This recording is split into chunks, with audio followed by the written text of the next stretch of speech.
A las 9 de la mañana, mi papá estaba afuera de mi puerta, azotando los puños, con la voz estremeciendo las paredes, gritando mi nombre como si le debiera el mundo.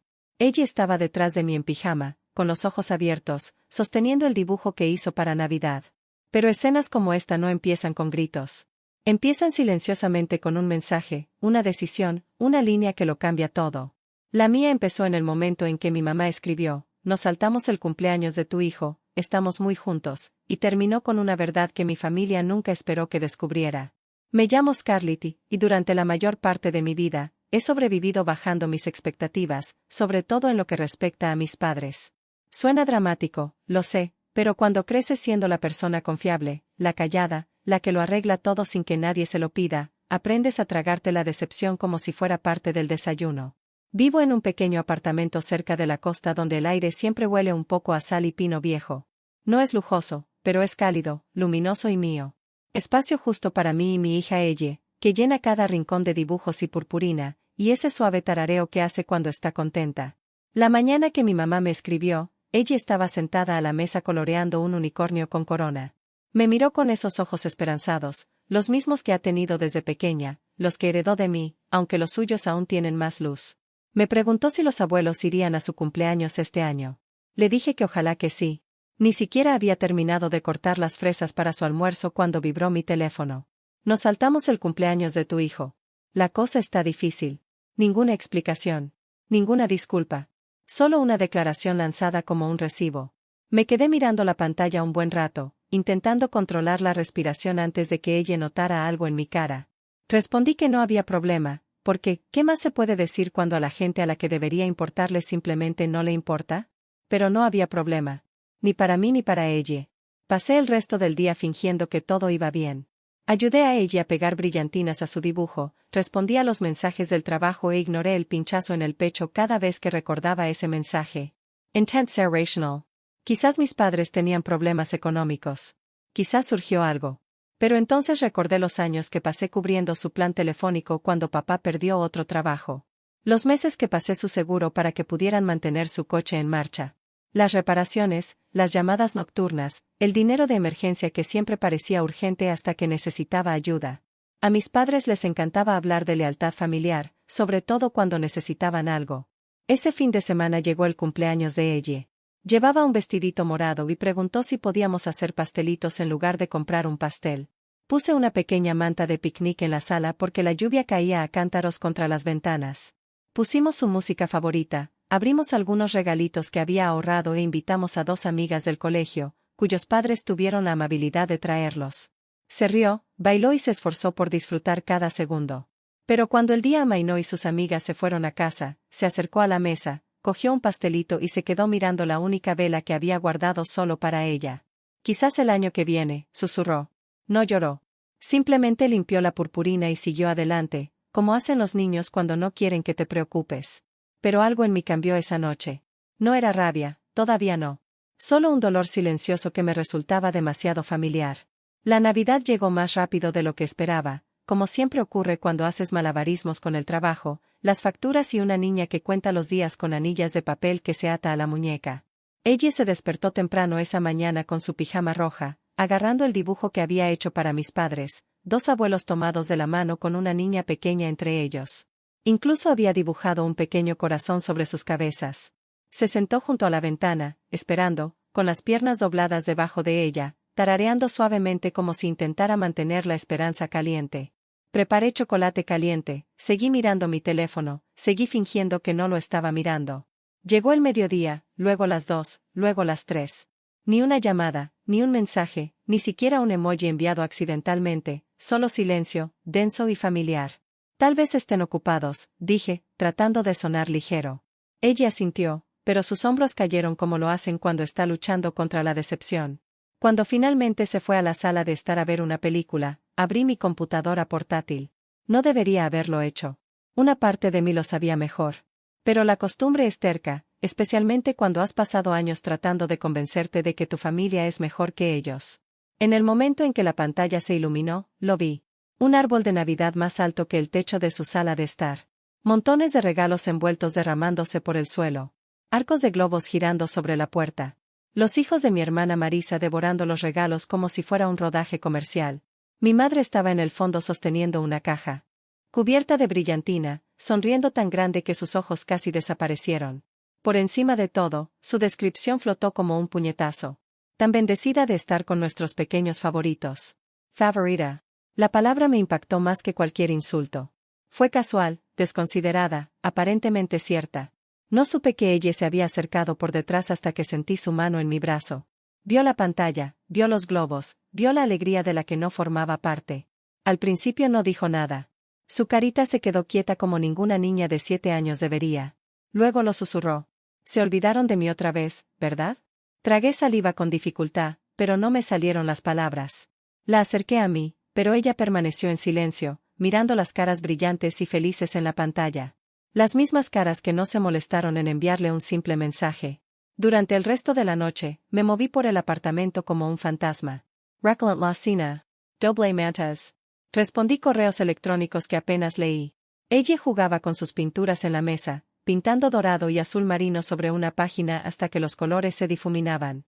De vez en cuando, miraba por la ventana y luego volvía a bajar la vista, apretando los puños. Más tarde esa noche, después de que se durmiera a mi lado en el sofá, me senté sola en la tenue luz del pasillo. El silencio no era apacible.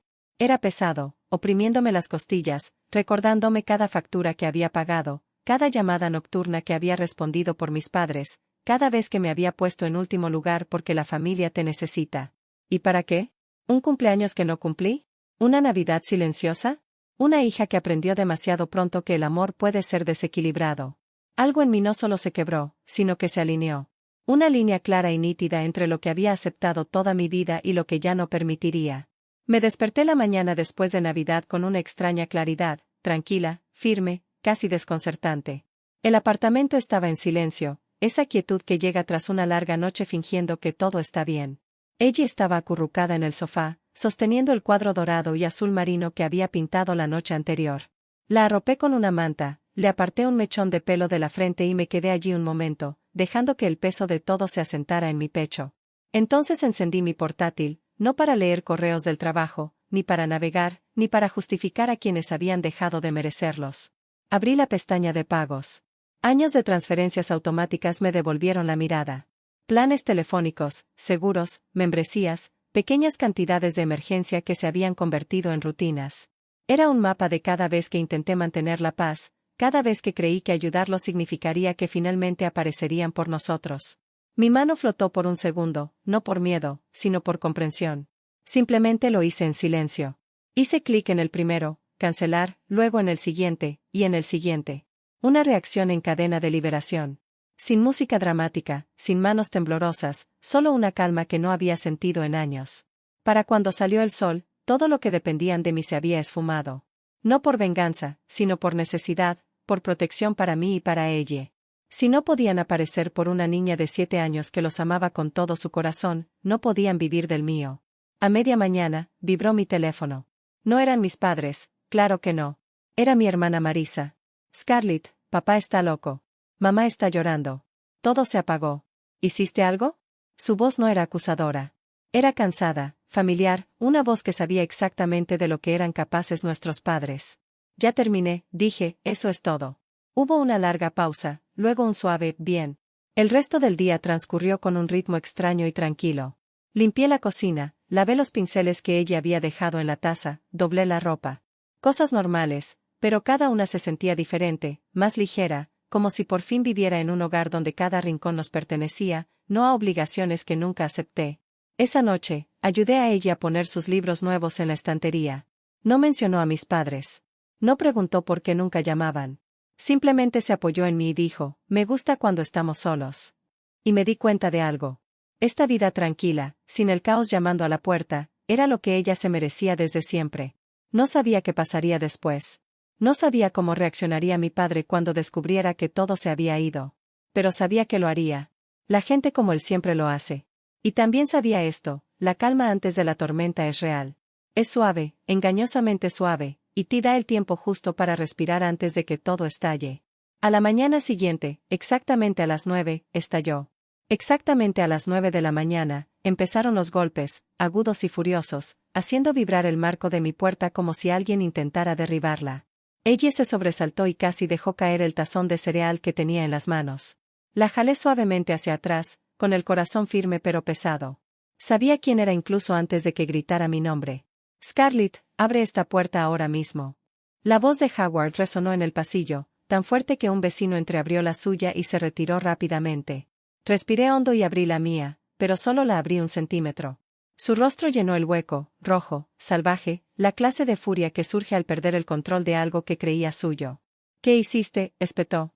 El teléfono está muerto. El seguro se acabó. Incluso la maldita membresía.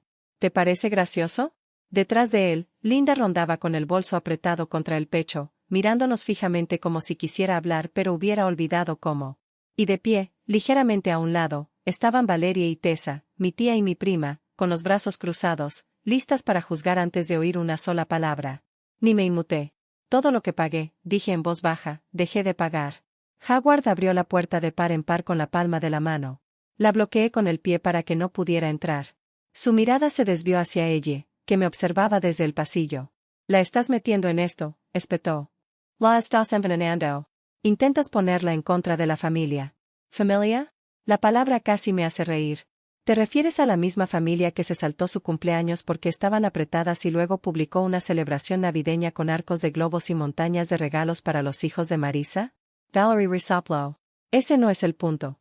Estás siendo dramática. Intervino Tessa, cruzada de brazos. Todos están hablando de que estás exagerando otra vez. Siempre exageras las cosas. Ella salió de detrás de mí, pequeña pero firme. Se olvidaron de mí, dijo en voz baja. Se olvidaron de mí otra vez. El pasillo se quedó en silencio. Howard apartó la mirada primero. Luego se burló, negando con la cabeza. Los niños no entienden estas cosas. Los adultos tienen responsabilidades, facturas, prioridades. Exactamente, interrumpí, y durante años te cubrí las tuyas. Su rostro así contrajo. ¿De qué demonios estás hablando? Me acerqué por completo a la puerta, dejando que la verdad se asentara entre nosotros. Los planes de teléfono, el seguro, las reparaciones, el dinero para emergencias. Cada vez que necesitabas algo, me llamabas y yo lo pagaba sin rechistar. Linda hizo una mueca. Valeria frunció el ceño. Tessa murmuró, todos ayudan a sus padres. Levanta una mano. Pero cuando ella te necesitó, cuando se paró en la ventana en su 7º cumpleaños esperándote, cuando hizo ese dibujo para Navidad y se sentó allí en pijama aferrándose a la esperanza, no apareciste. Mi voz no se alzó. No lo necesitaba. No le diste nada. Ni una llamada, ni un mensaje, nada. La mandíbula de Howard así crispó. Estábamos ocupados. Sí, dije. Ocupados celebrando a los hijos de Marisa. Ocupados publicando sobre tus pequeños favoritos. Ocupados haciéndola sentir invisible. Linda finalmente habló, con la voz débil. No fue nuestra intención. No la dejé terminar. Nunca lo dices en serio, pero lo haces de todos modos. La ira de Howard volvió a estallar. Nada de esto explica por qué apagaste todo sin avisar. Ah, dije, ladeando la cabeza. Esa no es la verdadera crisis, ¿verdad? Entrecerró los ojos. ¿Qué insinúas? Volví a entrar, cogí el paquete impreso que había dejado en la mesa de la entrada y volví a la puerta. Se lo tendí. No lo cogió, pero leyó la primera línea. Su rostro palideció. Es una solicitud de préstamo, dije, a mi nombre, usando mi identidad, con tu dirección y tu número de teléfono. Linda se quedó sin aliento.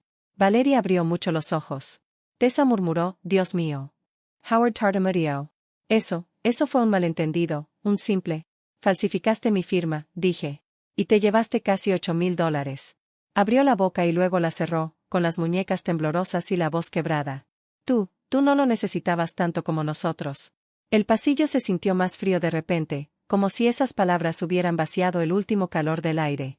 Ella se acercó, presionando su hombro contra mi pierna. Apoyé mi mano en su cabeza. Le robaste a tu propia hija, dije en voz baja, y lo justificaste porque pensaste que no me defendería. Howard se abalanzó como si quisiera agarrar los papeles, pero los aparté. No fue lo suficientemente rápido. Nunca lo había sido, no cuando se trataba de responsabilidad, rendición de cuentas o decencia básica. Escúchame, gruñó. Si presentas algo. Ya lo hice, dije. Se hizo un silencio denso, absoluto. Presenté un informe ayer por la mañana. Adjunté los documentos, las muestras de escritura, las transferencias, todo. Lo que pase después no depende de mí. Linda se tapó la boca. Valeria susurró algo parecido a una oración. Tessa dio un paso atrás. Howard parecía aturdido, no derrotado, sino sorprendido de que la única persona con la que contaba para guardar silencio finalmente decidiera no hacerlo. No lo harías, dijo, pero ahora era una súplica, no una amenaza. Lo miré a los ojos, tranquilos y serenos. Haría lo que fuera por proteger a mi hija, incluso de ti. Ahí estaba, el cambio de poder. El momento en que se dio cuenta de que ya no era su ayudante. No era su red de seguridad. No era la chica que decía que no había problema mientras sufría una hemorragia interna. Ellie me tiró de la manga. Mamá, susurró, ¿podemos cerrar la puerta? Sí, cariño, dije. Sostuve la mirada de Howard un último segundo, lo justo para que la verdad resonara. Y entonces cerré la puerta. Esta vez no intentó detenerlo. No tenía derecho. El silencio tras el clic de la puerta al cerrarse fue casi irreal, denso, pesado, pero limpio de una manera que no había sentido en años. Ella se inclinó hacia mí, su manita aún envuelta alrededor del dobladillo de mi suéter. La cargué de vuelta adentro, cerré la puerta con llave y, por primera vez en mucho tiempo, sentí el clic del cerrojo para nosotros, no para evitar que alguien entrara. Durante las siguientes semanas, todo cambió. Mis padres no volvieron a aparecer, ni con disculpas, ni con explicaciones, ni con intentos de último minuto por arreglar lo que no se podía arreglar. En cambio, parientes lejanos enviaban mensajes pasivo-agresivos sobre la unidad familiar, y luego se callaban cuando no respondía. Valerie publicó citas vagas en línea sobre hijas irrespetuosas, y Tessa finalmente borró la mitad de sus comentarios cuando la gente empezó a hacer preguntas que no podía responder. Marisa fue la única que se preocupó sinceramente. Pasó una tarde con la compra y admitió que no le había sorprendido el préstamo. Papá intentó algo parecido conmigo hace unos años, dijo. Le dije que no. No tuviste la oportunidad. No fue reconfortante, pero fue sincero. Mientras tanto, la vida en nuestro apartamento se suavizó. Ella empezó a pintar de nuevo, grandes remolinos de color, más brillantes que los que había hecho en diciembre. Cuando su escuela anunció la exposición de arte de invierno, una de sus obras fue seleccionada para la exposición principal. Se quedó de pie junto a ella con las manos entrelazadas a la espalda, sonriendo con esa tranquilidad y orgullo que la caracteriza. Su maestra dijo que tenía un don. Le creí. También me subieron el sueldo en el trabajo. Nuevas responsabilidades, más estabilidad, un futuro que no dependía de rescatar a nadie. Nuestro hogar se sentía diferente, más luminoso, más cálido, libre de obligaciones disfrazadas de amor. No nos faltaba nada. Por fin estábamos completos. El invierno volvió sin darme cuenta.